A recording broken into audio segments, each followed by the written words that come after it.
Science Fact File, Book 1, 2nd edition, Chapter 11, The Environment, page number 159. Exercise.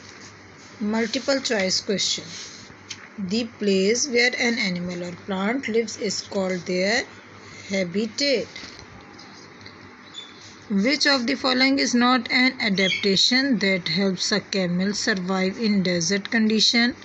Brown fur to prevent them being seen in the sand.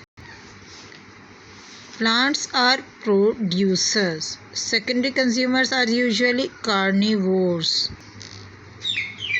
Omnivores eat animals and plants.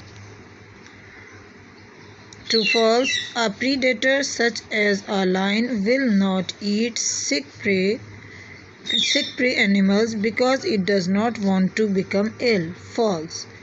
There are always more predators than prey. False.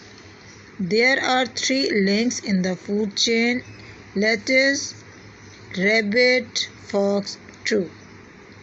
Animals only feed on their plants or other animals. True. Plants are called producers because they produce their own food by photosynthesis. True.